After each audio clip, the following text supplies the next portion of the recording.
আসসালামু আলাইকুম। প্রিয় দর্শক, অন্য মঞ্চের আলাপ চাইতে আপনাদের সকলকে আমন্ত্রণ জানাচ্ছি।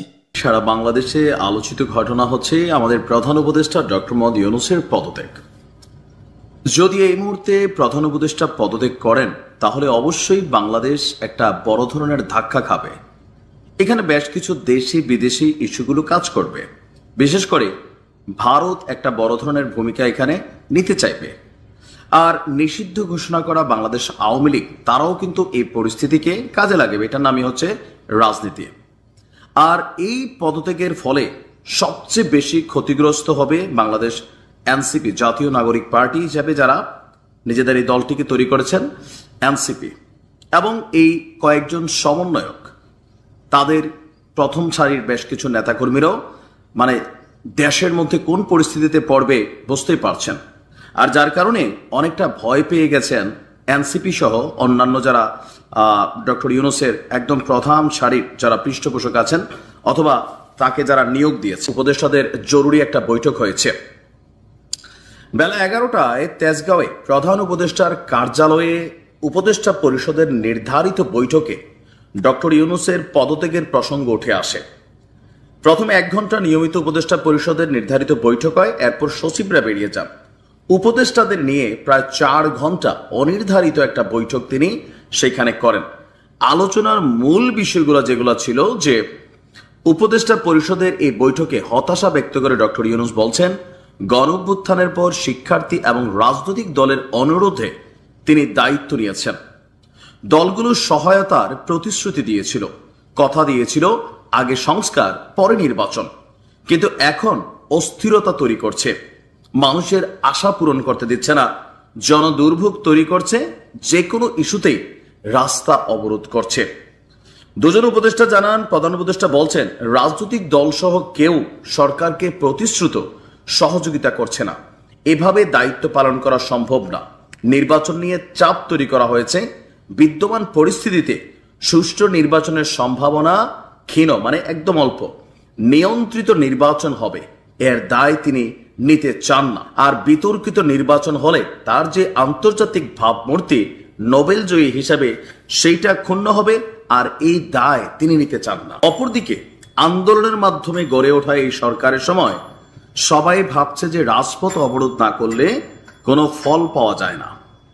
আবার একটা নির্দেশনা থাকার পরেও তারপরেও এনসিপি সরকারের প্রধান পৃষ্ঠপোষককারী দল, তারা নিজেরাই যখন আইন ভেঙে যমুনার সামনে উপস্থিত হয় তখন স্বাভাবিকভাবে অন্যান্য রাজনৈতিক দলগুলো তারাও মনে করে ইভেন এই সরকারের মধ্যে তো দ্বিচারিতা আছে আন্দোলনগুলোকে কেন্দ্র করে, কখনো ঠান্ডা কখনো ডান্ডা, পৃষ্ঠপোষকতা বিভিন্ন জায়গা থেকে করা হয়। তো এরকম নানান জিনিস ডক্টর মোহাম্মদ ইউনূস তিনি ক্ষমতায় বসার পর থেকে ছোটখাটো অনেক কিছুকে তিনি হয়তো বুঝতে পারেননি, অথবা এনসিপির প্রতি ওনার ভালোবাসার অন্য জায়গা ছিল। ইভেন তিনি যখন নিজের মুখ থেকে বারবার বলেন যে এনসিপি তৈরির পিছনে বা এনসিপিদেরকে তিনি উদ্বুদ্ধ করেছেন রাজনৈতিক দল করতে, তারা বলছে তারা পাশ করবে না, তিনি বলছেন তোমরা নামো। তো সেখান থেকে যে কোনো রাজনৈতিক দল যারা ক্ষমতার দিকে ধাবিত হবে তারা এই সরকারের প্রতি অনাস্থা প্রকাশ করবে। সাধারণ মানুষ যথেষ্ট বিরক্ত, যথেষ্ট। আপনার মব ভায়োলেন্স, যেখানে মব ভায়োলেন্স হচ্ছে সেখানে সরকার কি ভূমিকা রাখছে? লাস্ট কয়েকটা ঘটনা আমরা দেখছি যে আইন শৃঙ্খলা বাহিনী নেড়ে চেড়ে বসছে। অনেক ঘটনা যেগুলো এই সরকারের প্রতি অনাস্থা তৈরি করে ফেলেছে এবং এনসিপির প্রতি তো করছেই। আপনাদের খেয়াল থাকার কথা, 5ই আগস্টের পর বন্যার সময় এই এনসিপির নেতাদের হাতে বাংলাদেশের মানুষ কিভাবে টাকা তুলে দিছে, কিন্তু সেই টাকার সুষ্ঠু বন্টন আদৌ কি হয়েছে? আমি তো কুমিল্লার ছেলে, আমার এলাকায় এনসিপির কি মাল গেছে ভাই? রাস্তাটাই ঠিক হয় নাই, হাঁটু সমান গর্ত। কি করছেন? বিএনপি বলছে আপনি সংস্কার করছেন, কিন্তু কিসের সংস্কার করছেন, কি সংস্কার করছেন, কোনোটাই দৃশ্যমান নয়। আবার এই সংস্কার নিয়েও আছে নানান বিতর্ক। তো সবকিছু মিলিয়ে ডক্টর মোহাম্মদ ইউনূস নিজেও অনেক কিছুর জন্য দায়ী, আবার এনসিপি অনেক কিছুর জন্য দায়ী, বিএনপিও অনেক কিছুর জন্য দায়ী। আর এই মুহূর্তে আসলে সুষ্ঠু নির্বাচন করা ডক্টর মোহাম্মদ ইউনূসের সরকারের পক্ষে সম্ভব না, এটা কিন্তু সত্যি। বিতর্কিত হবে, যেখানে তিনি বলছেন সারা পৃথিবী তাকাই থাকবে তিনি একটা নির্বাচন দিবেন, এরকম নানান টেনশন, স্ট্রেস। তারপর ওনার প্রতি যে বাংলাদেশের মানুষের একটা গণ ভালোবাসা ছিল সেটা আস্তে আস্তে কোন লেভেলে চলে আসছে, খালি ওনাকে নিয়ে মানুষ হয়তো বাজে শব্দ ব্যবহার করে না, কিন্তু কাছাকাছি লেভেলে করে যে আপনি নন্দিত হইয়েন না, নিন্দিত হইয়েন না, পরবর্তী সময় কিন্তু পালাবার রাস্তা পাবেন না, মানে একটু সম্মান দিয়া পরে ঘুরে পেছে অনেকগুলা কথা কিন্তু ওনাকে বলে। বোঝে না এমনি উনি সারা পৃথিবীতে মানে ভাইজা খাইছে, নোবেল পাইছে, সবই বুঝেন তিনি। এনসিপি অবাধ্য, ওনার বাকিরাও অবাধ্য। আর এখানে বাধ্য কেন হবে? যার যার ধান্দায় সে ব্যস্ত। এনসিপির ধান্দায় ব্যস্ত, দেশ গঠনে কারো সময় নাই। বিএনপির ধান্দায় ব্যস্ত। ডক্টর ইউনূসও নিজের গ্রামীণ ব্যাংক, নিজের এনবিআর এর মামলা, তারপর হচ্ছেন যে সেই 616 কোটি টাকা, ইউনিভার্সিটির একটা লাইসেন্স, অনেক কিছু তিনিও তো আলহামদুলিল্লাহ মোটামুটি অনেক নিজের গুলো তিনি পাইছেন। এটা কিন্তু বাস্তব ভাই, এগুলা শুনতে যেমনই লাগুক। দেশের মানুষ কি পাইছে, এরপরে যে গত কয়েক মাসে বেকারত্ব, এই যে স্ট্রেস, এটা তিনি পাচ্ছেন, সামনে আসার আলো দেখতে পাচ্ছেন না। সেই জায়গা থেকে তিনি ভাবছেন যে বাবা মান সম্মানটা থাকতে আমি সরে যাই।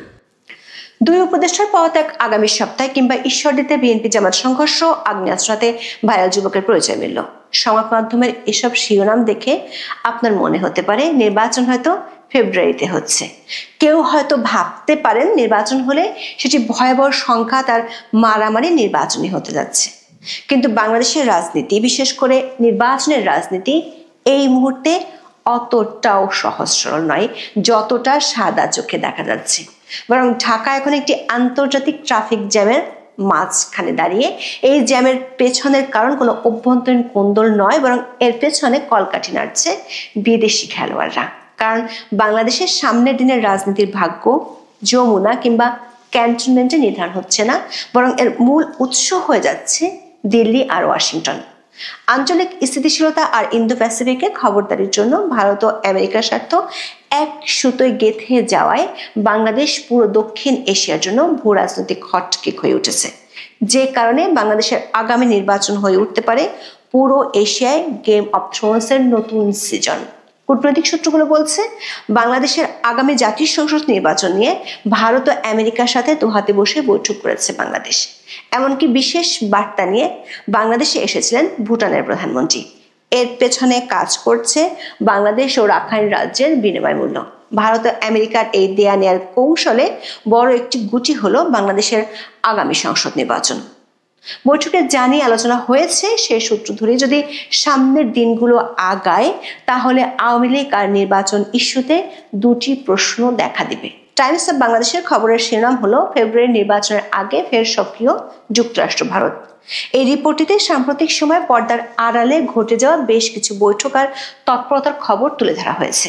রিপোর্টটিতে বলা হয়েছে বাংলাদেশের আসন্ন জাতীয় সংসদ নির্বাচনকে কেন্দ্র করে দক্ষিণ এশিয়ায় নতুন করে ভূ রাজনৈতিক তৎপরতা দেখা দিয়েছে। ঢাকা কেন্দ্রিক রাজনৈতিক প্রভাব বজায় রাখতে যুক্তরাষ্ট্র ও ভারত সক্রিয় হচ্ছে। একই সঙ্গে নীরবে কূটনৈতিক প্রচেষ্টা জোরদার করছে দেশ দুটি। কূটনীতিকদের মতে বাংলাদেশের রাজনৈতিক রূপান্তর এখন ওয়াশিংটন ও দিল্লি উভয়ের জন্য গুরুত্বপূর্ণ কৌশলগত অগ্রাধিকার হিসেবে উঠে এসেছে। বলা হয়েছে ভারত ও যুক্তরাষ্ট্রের স্বার্থ বা চাওয়া পাওয়া মিলে যাওয়ায় চোখে পড়ার মতো তৎপরতা দেখা যাচ্ছে। একাধিক কূটনৈতিক সূত্রের বরাত দিয়ে টাইমস অব বাংলাদেশ এবং নর্থ ইস্ট নিউজের খবরে বলা হয়েছে আসন্ন ত্রয়োদশ জাতীয় সংসদ নির্বাচনে আওয়ামী লীগের অংশগ্রহণ নিশ্চিত করতে ভারত আড়ালে প্রচেষ্টা আরো জোরদার করেছে। প্রশ্ন হলো কেন ভারতের এমন প্রচেষ্টা? দর্শক, ভারতের মূল চিন্তা তিনটি। প্রথমত বাংলাদেশের অভ্যন্তরীণ স্থিতিশীলতা, দ্বিতীয়ত জঙ্গিবাদ পুনরুত্থানের ঝুঁকি, আর তৃতীয়ত ভারতের উত্তর পূর্বাঞ্চলের নিরাপত্তা সংক্রান্ত কারণ। অর্থাৎ দিল্লির কাছে আওয়ামী লীগের নির্বাচনে অংশগ্রহণ তাদের নিরাপত্তার জন্য মাস্ট ডু টাস্ক হিসেবে গণ্য হচ্ছে। আর এ লক্ষ্য পূরণের জন্যই শুরু হয় উচ্চ পর্যায়ে বৈঠক। প্রথম বৈঠকটা হয় দিল্লিতে কলম্বো সিকিউরিটি কনক্লেভের সাইডলাইনে। বাংলাদেশের জাতীয় নিরাপত্তা উপদেষ্টা ডক্টর খলিলুর রহমান এবং ভারতের জাতীয় নিরাপত্তা উপদেষ্টা অজিত দোভাল এই দুই গুরুত্বপূর্ণ ব্যক্তির মধ্যে আলোচনা হয়। কিন্তু চমক আরো বাকি আছে। এই বৈঠকের পরপরে তারা আরো এক দফা বৈঠকে বসেন, আর সেই বৈঠকের লোকেশন হলো মধ্যপ্রাচ্যের রহস্যময় দেশ কাতার। কাতারে বৈঠক হওয়া মানে এর গুরুত্ব কয়েক গুণ বেড়ে যাওয়া। কেন? কারণ এই বৈঠকটি শুধু ভারত বা বাংলাদেশের মধ্যেই সীমাবদ্ধ ছিল না। দোহা বৈঠকের আলোচনা পরিচালনা করেন এমন একজন ব্যক্তি যিনি আলোচনার পরিবেশকে আরো আকর্ষণীয় করে তুলেছেন। তিনি হলেন কাতারের আমিরি দেওয়ানের প্রধান আবদুল্লাহ বিন মোহাম্মদ বিন মোবারক আল খুলাইফি। এই খুলাইফি যুক্তরাষ্ট্রের সঙ্গে কাতারের নিরাপত্তা সহযোগিতা জোরদারে ভূমিকার জন্য সিআইএর জর্জ টেনেট মেডেলে ভূষিত হয়েছেন। যখনই কোনো আলোচনায় সিআইএ মেডেল জয়ী একজন মধ্যস্থতাকারী থাকেন, তখনই বোঝা যায় আলোচনাটি মোটেও আঞ্চলিক পর্যায়ে নেই, এটি পুরোপুরি আন্তর্জাতিক নিরাপত্তা এজেন্ডায় চলে গেছে। আরো গুরুত্বপূর্ণ বিষয় হলো, টাইমস অব বাংলাদেশ এবং নর্থ ইস্ট নিউজের খবরে বলা হয়েছে দোহা বৈঠকে যুক্তরাষ্ট্রের কর্মকর্তারা উপস্থিত ছিলেন। এর মাধ্যমে ওয়াশিংটনও বাংলাদেশের নির্বাচন নিয়ে তাদের বাড়তি আগ্রহের ইঙ্গিত দিয়েছে। বাংলাদেশের পক্ষে বৈঠকে অংশ নেন জাতীয় নিরাপত্তা উপদেষ্টা ডক্টর খলিলুর রহমান। বাংলাদেশের প্রধান উপদেষ্টার দপ্তর থেকে জারি করা জিওতে দেখা যাচ্ছে খলিলুর রহমান 25 থেকে 28 নভেম্বর কাতারে অবস্থান করছেন। তবে সরকারি আদেশে এই সফরের উদ্দেশ্য নিয়ে কিছু বলা নেই। জিওতে বলা হয়েছে জনাব খলিলের এই সফরটি সরকারি সফর, মানে অন ডিউটি হিসেবে গণ্য হবে এবং সফরের সব খরচ প্রধান উপদেষ্টার দপ্তর বহন করবে। দর্শক, বিষয়টা অনেকটা সেই বাংলা সিনেমার মতো, যেখানে নায়ক বিদেশে যায় কোনো ব্যবসায়িক কাজে, কিন্তু ভেতরের কাজটা থাকে গোপন প্রেমের সম্পর্ক স্থাপন করা। দোহায় অনুষ্ঠিত বৈঠকের অবস্থাও তাই, যেখানে ব্যবসা হলো নির্বাচন আর গোপন সম্পর্ক হলো ভারত মার্কিন বাংলাদেশ বোঝাপড়া। প্রশ্ন হলো, ভারত ও যুক্তরাষ্ট্র কেন বাংলাদেশকে নিয়ে একসাথে দোহায় বসে আলোচনার টেবিলে বসলো? কূটনীতিকরা জানাচ্ছেন ভারত ও যুক্তরাষ্ট্রের উদ্বেগের মধ্যে বেশ কিছু জায়গায় মিল আছে। এর অর্থ হলো নরেন্দ্র মোদী এবং ডোনাল্ড ট্রাম্প দুজনের প্রশাসনের টেনশন পয়েন্টগুলো প্রায় এক। দিল্লি বলছে বাংলাদেশের শান্তি থাকা দরকার, আওয়ামী লীগ নির্বাচনে না থাকলে গন্ডগোল হবে, আর গন্ডগোল হলে ভারতের উত্তর পূর্ব সীমান্তে জঙ্গি বেড়ে যাবে, তাতে ভারতের শান্তি নষ্ট হবে। অন্যদিকে ওয়াশিংটন বলছে তাদের ইন্দো প্যাসিফিক স্ট্র্যাটেজিতে ভারতই বস, আর বাংলাদেশকে আমেরিকার দরকার ভূ রাজনৈতিক ক্ষেত্র হিসেবে। এই অঞ্চলে যে চীনের প্রভাব বাড়ছে সেটা কমাতে হবে। চীনের প্রভাব মানে আমেরিকার ঘুম হারাম হয়ে যাওয়া। দর্শক, ভারত ও আমেরিকা দুই দেশের সবচেয়ে বড় অস্বস্তির কারণ এক, সেটি হলো চীন। চীন নীরবে সব দলের সাথে সম্পর্ক বানাচ্ছে। এই জন্য এক বিয়েতে বর আর কনে পক্ষের ঝগড়ার মাঝে এক তৃতীয় পক্ষের লোক এসে সবার সাথে দোস্তি করে নিচ্ছে।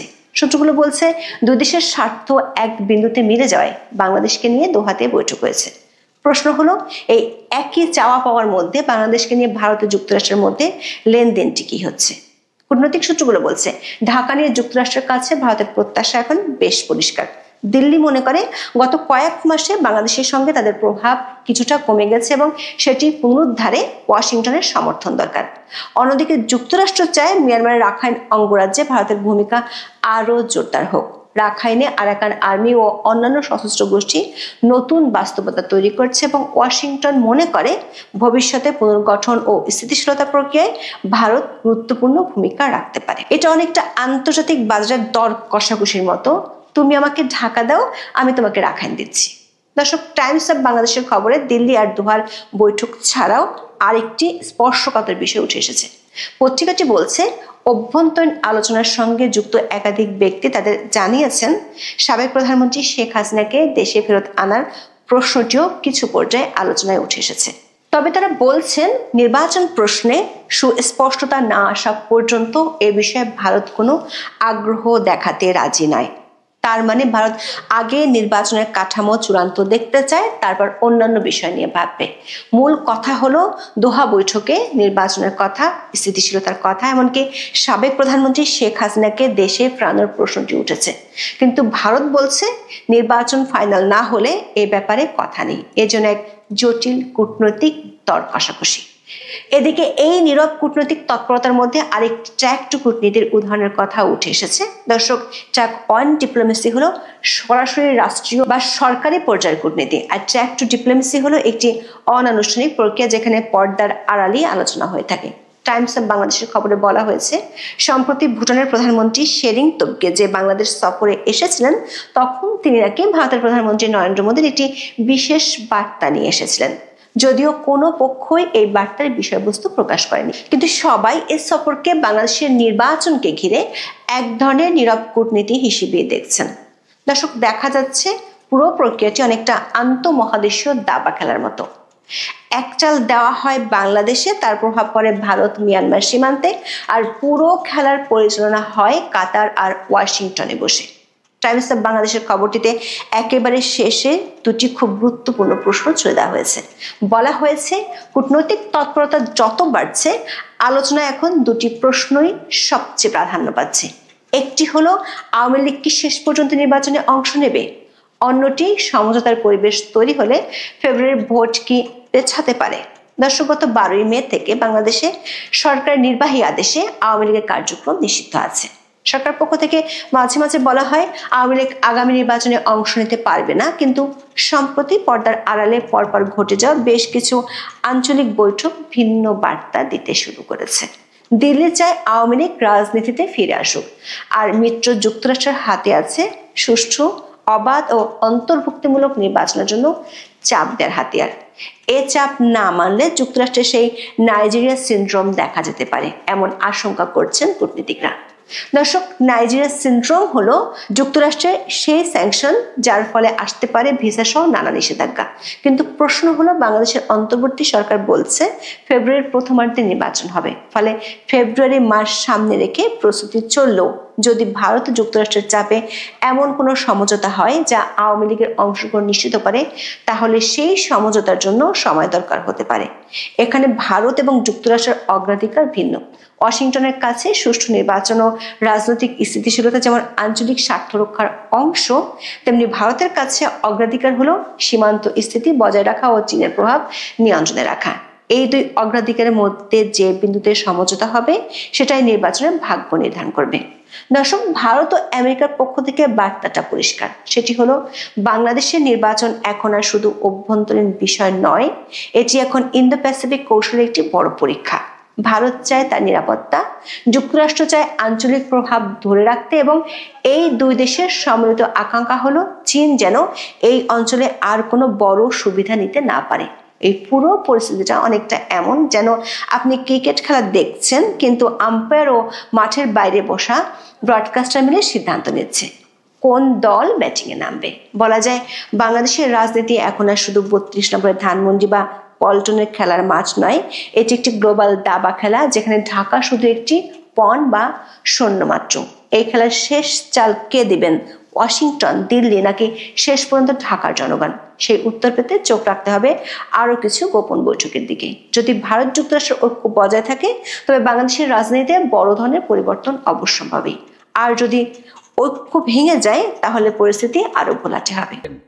আজ সকালে ঘুম ভেঙেছে একটা অপ্রত্যাশিত SMS এ। সেখানে বলা হয়েছে যে গত রাতে বেগম খালেদা জিয়া ইন্তেকাল করেছে। আমি কিন্তু SMS-টা পেয়ে বিশ্বাস করিনি। আমি সাথে সাথে গুগলে গিয়েছি এবং আমার যে ঢাকায় যে সোর্স আছে এভার কেয়ার হসপিটালে, আমি তাদের সাথে যোগাযোগ করেছি, যদিও তখন বাংলাদেশে বলা যায় শেষ রাত। যেটা আমি জানতে পেরেছি যে ম্যাডামের এই মুহূর্তের অবস্থা খুবই সংকটাপন্ন। তো এই সংকটাপন্ন আপনারা বুঝতেই পারছেন যে তিনি আইসিইউতে আছেন, এবং একজন রোগীর, এটা অস্ট্রেলিয়া এসে আমি জেনেছি যে এটা তার প্রাইভেসি, যে তার শারীরিক অবস্থা এক্স্যাক্টলি কিরকম সেটা আমার পাবলিকলি বলা উচিত না, এটা তার প্রাইভেসি, এটা একটা কনফিডেন্সিয়াল বিষয়। শুধু এটুকু বলছি যে আমি সর্বশেষ যে খবরটা পেয়েছি তা হলো ঠিক ভেন্টিলেটর বা লাইফ সাপোর্টে ওঠার আগের মুহূর্ত।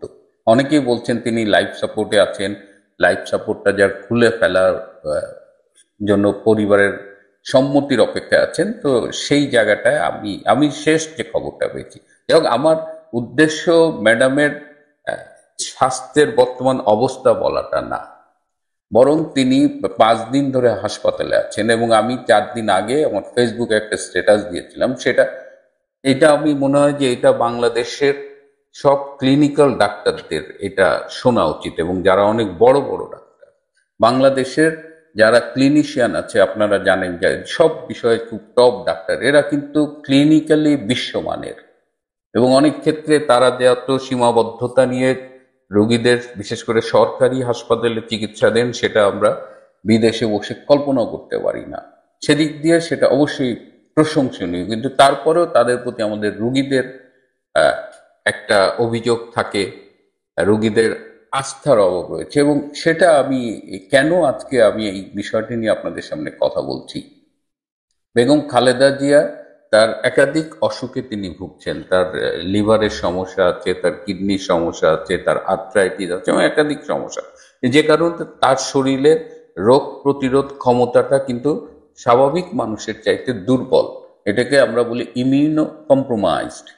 সেই অবস্থায় তার লাইফস্টাইল, তার জীবনযাপন, তার চিকিৎসা সব কিছুই কিন্তু খুব স্পেশালি মেনটেইন করা উচিত। তো বেগম খালেদা জিয়াকে যখন 21শে নভেম্বর ক্যান্টনমেন্টের যে সশস্ত্র বাহিনী দিবসের অনুষ্ঠানে আনা হলো, প্রথমত হলো যে এই অনুষ্ঠান মানে এখানে কমপক্ষে 2000 লোক থাকে, এই 2000 লোকের মধ্যে কারো নানা রকমের ইনফেকশন থাকতে পারে বা এটা খুব স্বাভাবিক। তো এরকম একটা 2000 লোকের মানুষের ভিড়ে তাকে আনাটা কি খুব জরুরি ছিল? আমি ধরে নিলাম যে হ্যাঁ, তিনি একটা রাজনৈতিক ব্যক্তিত্ব, দেশে একটা পরিবর্তিত রাজনৈতিক সিচুয়েশন আছে, তাকে আনতে হবে। তাহলে তার মেডিকেল টিমের কি এটা দায়িত্ব ছিল না যে তাকে এই জনসমাবেশে আনার জন্য কিভাবে নিরাপদ রাখা যায়? আমি এর আগেও ছবিতে দেখিয়েছি বা ফেসবুকে একটা ছবি দিয়েছিলাম যে দেখেন, তিনি যে মাস্কটা ব্যবহার করছেন সেই মাস্কটা যেটা সম্পূর্ণ মুখ ঢেকে রাখার কথা, সেটা থুতনির নিচে। তাহলে তো এই মাস্ক তো ফ্যাশন করার বিষয় না, মাস্ক তো it has some health benefit, না, এটার একটা হেলথ ইমপ্লিকেশনস আছে। তো আপনি এই মাস্কটা দিয়ে তার এই মুখ নাক এগুলো ঢেকে রাখবেন যাতে এই পথে কোনো সংক্রমণ না ঢুকতে পারে, কোনো ব্যাকটেরিয়া বা কোনো ক্ষতিকর জীবাণু শরীরে প্রবেশ না করতে পারে, কিন্তু তার মুখটা ওপেন করা আছে। এবং ম্যাডাম যে মাস্কটা নামিয়ে রেখেছে, মেডিকেল টিম কি তাকে বলেছিল যে এই মাস্কটা নামানো যাবে না বা এটা মেনটেন করতে হবে? দ্বিতীয়ত হলো যে আপনারা কোভিডও দেখেছেন যে যাদের এই অবস্থায় ম্যাডামের মতো যে ইমিউনো কম্প্রোমাইজড অবস্থা, তাদের তো কাছাকাছি মানুষের আসতে দেওয়ার কথা না, অ্যাটলিস্ট 1 মিটার দূরত্ব তো মেনটেন করার কথা। অথচ আমরা দেখেছি যে ম্যাডামের কাছে আসার একটা মানুষের মধ্যে একটা প্রবণতা, সবাই আসছে, সবাই কুশল বিনিময় করছে, সবাই তাকে মুখ দেখাচ্ছে। ইভেন ডক্টর ইউনূস তার সাথে যে পাশাপাশি বসেছে, ডক্টর ইউনূস 86 ইয়ার্স ওল্ড, তারও শরীরে অনেক অসুখ বিসুখ আছে, কিন্তু তাকে ঠিকঠাক রাখা হয়। কিন্তু এই যে তাকে ঝুঁকির মুখে ফেলে দেওয়া হলো, জেনারেল ওয়াকার তার খুব কাছে যে 2বার স্যালুটও দিলেন, এবং তখন আপনি দেখছেন চারিপাশে গাড়িতে ওঠার সময় কি পরিমাণ লোক। এই যে ম্যাডামকে সেফ রাখা, সেখানে নিয়ে প্রথমত হলো যে সেখানে যাওয়া খুব জরুরি ছিল কিনা আই ডাউট। দ্বিতীয়ত যাওয়ার পরে তার যে হেলথ প্রিকশনস, তার যে মাস্ক এবং অন্য বিষয়গুলো সেটা মেনটেন করা হয়নি, সেটা একদম এভিডেন্ট। তৃতীয় হলো তার থেকে অন্য মানুষের দূরত্ব যেটা বজায় রাখার কথা, সে ব্যাপারেও কারো কোনো ভ্রুক্ষেপ লক্ষ্য করিনি। আজকে ম্যাডামের তো অন্তত এই সশস্ত্র বাহিনী দিবসের পরে তার হৃৎপিণ্ডে এবং ফুসফুসে যে সংক্রমণটা হয়েছে, সেটা আমি ধারণা করি সেটা এই জনসমাবেশ থেকেই হয়েছে। এটি তো হওয়ার কথা ছিল না যদি প্রিকশন নেওয়া হতো। মেডিকেল টিম এই দায়িত্বটা এড়াতে পারেন না। আমি যে কথা বলছি, আমার কিন্তু উদ্দেশ্য মেডিকেল টিমকে ব্লেম করা না।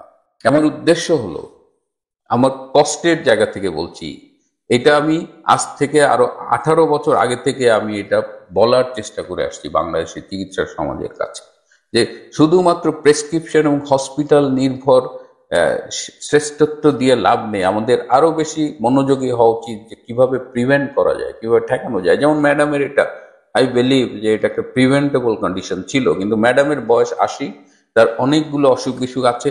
সেই এরকম একটা 80 বছরের মানুষের যার শারীরিক রোগ প্রতিরোধ ক্ষমতা দুর্বল, তার যদি ফুসফুস এবং হৃৎপিণ্ডে একসাথে সংক্রমণ হয়, তার কিন্তু জীবনের ঝুঁকি অনেক বেশি।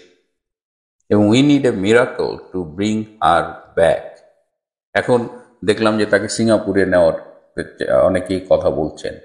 অনেকে আবার বলছেন তার পুত্র লন্ডনে থাকেন, তারেক রহমান, কেমন ছেলে যে মায়ের এই অসুস্থতায় তিনি আসতেছেন না। এটা নিয়ে আমি আসলে আমার মন্তব্য করাটা ঠিক না, কারণ এক একজনের এক এক অবস্থা থাকে। মানে যারা প্রবাসে থাকেন, কিন্তু যেহেতু তারেক রহমান একজন রাজনীতিবিদ, সেহেতু তিনি আমাদের মতো সাধারণ মানুষ না। তার একটা তার কাছে তার কর্মীদের একটা প্রত্যাশা থাকে, দেশের মানুষের একটা প্রত্যাশা থাকে। তো সেই জায়গা থেকে তারেক রহমান যে এখনো বাংলাদেশে মায়ের কাছে আসেননি, এবং তিনি তো সব রকমের মামলা থেকে মুক্ত।